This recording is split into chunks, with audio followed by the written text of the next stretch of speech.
I'm good, thank you. Thanks for having me this morning. How you doing? I'm doing great, man. First of all, is it hard work being possibly the baddest man on the planet?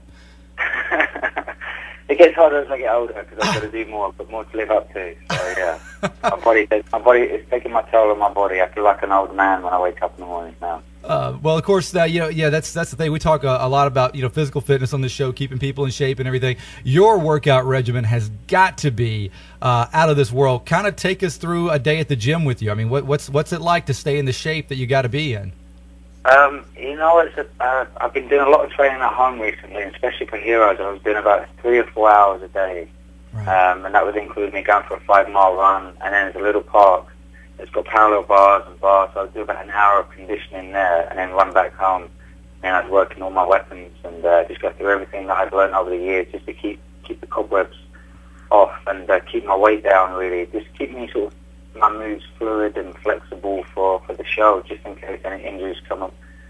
Prevent myself from getting any injuries. Wow. And just recently, I've been doing just short bursts of conditioning just to keep my fitness up. But I get bored very quickly. I've been doing it for like 28 years, so there's so many areas of my training that I can cover, but I tend to get a bit obsessive about it, and then I do 6 weeks of martial arts, and then I burn out, and then I get sore, and I'll hurt myself, and then I'll go on to gymnastics, and there's different things I can keep myself occupied with. When was the day that it happened for you, that you knew this is what you wanted to do with your life, that you knew it was a passion for you? Like, when did that light bulb kind of go off for you as a kid? When I was about 13, 14, I remember seeing Jet Li in a movie called Shaolin Temple, Right. and the light bulb did go off, and I was like, wow, how come that's so different from what I'm doing? And what fascinated me was the gymnastics and acrobatics, and Right. I asked my teacher, and he explained it to me, and then I went, okay, I'm going to Malaysia, I want to train to be a master. So at 15, I went to Malaysia for 4 months with other members of my school, and I fell in love and went every year for 3 or 4 months and continued practicing and tried to make myself the best that I could in the art that I did, and hoping that one day I'll break into movies. And I always felt that it would be when I was 21, 22, and funny enough, it happened when I was 21. I got asked to come in and audition for Mortal Kombat Annihilation, Right. and then that really got me going, and then it helped me to get Star Wars. And of course, that sci-fi world, from the Mortal Kombat world into Star Wars, then moving on through the X-Men, and now of course into G.I. Joe, and now Heroes. That's a tough crowd, but they're a loyal crowd. Yeah. What's it like? So you're an icon to I'm a Star Wars fan, a G.I. Joe fan as well. I mean, the Snake Eyes role. You're an icon to guys like me. What's it like when you go to these shows and you see the fans? Like, what's it like talking to these hardcore fans? I'm a big fan myself, and it was really intimidating at first. Way back in like 99, 2000, when I was asked to go to one of the big shows, I just couldn't get my head around it. Like the line was around the block Right. for like autographs to come and meet, and I just didn't get it. I never knew anything about that. I never knew that came with it. Right. And then over the years, to hear the support from fans and to talk to them, I really took note and said, what? If I'm going to do anything else, I'd make a decision.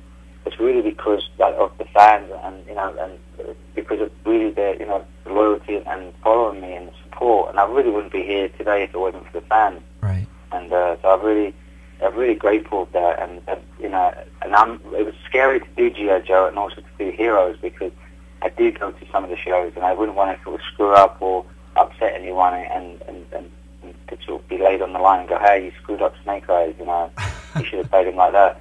So there's a lot of expectation, whereas with Darth Maul, I didn't know anything about conventions. I didn't know there was other fans out there, and so it was easy to come out and introduce myself. But over the years, you always like, I wonder, and I know the fans would be honest with me as well, and Right. so I really do like going to the shows and meeting everyone, and get up and get some kids up on stage and show them how to use a sword and reenact some fight scenes from past movies. So I really do have a lot of fun with it. Well, I know you hear it a lot, but Darth Maul never got the love he deserved, man. He was gone too quickly, And I agree. Yeah, I blame Obi-Wan for that, But you did kill Qui-Gon, and that's all that matters. So it's all good. There's a lot of women out there that say, "Oh, you killed my favorite actor." So, you know, they go, you played your character well, but I hated you so much. I'm like, oh, good. I did a good job then. Thank you. And now, of course, we're going to see a Snake Eyes movie, right? I mean, come on. We got to get some more Snake Eyes love in this G.I. Joe series, right? I'm hoping. You know, I really do. You know, like, I know you don't get to see me as Snake Eyes, but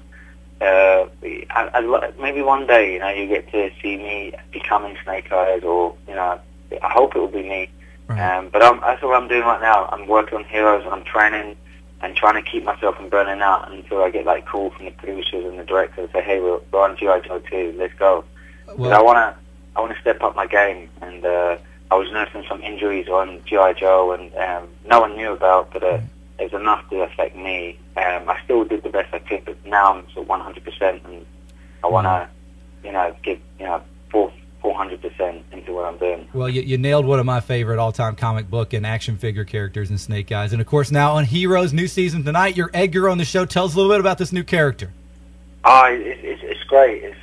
We're all part of the carnival. You know, we're new to town, and we get in, and we all have special abilities like the original cast members. And there's a great mystery towards us. And Robert Nepper, he plays Samuel, and, of course, Edgar. And I have supersonic speed. Nice. And I'm the knife thrower. My cover during the show is the knife thrower. Right. But he's also Samuel's right-hand man, and he's the man that gets things done, and also he's guilty by association as well. Right. And so it's a lot of fun. I get to sort of get some screen time as me. I had to grow a beard and look a little bit older, and I always wanted to run away and join the circus. Now I get to relive that now for TV. Ray, it's a lot of fun. It's an honor having you on, man. You're one of my favorite actors in Hollywood. I love what you do, and like I said, because you've made movies that capture what I am in a lot of ways. I know a lot of guys and girls out there. I appreciate you taking some time out for us today. Good luck on Heroes, and we'll catch up with you down the road. Okay? Oh, thank you. Thanks for your time, and you remember, we're the boys who never grow up. We're Peter Pan.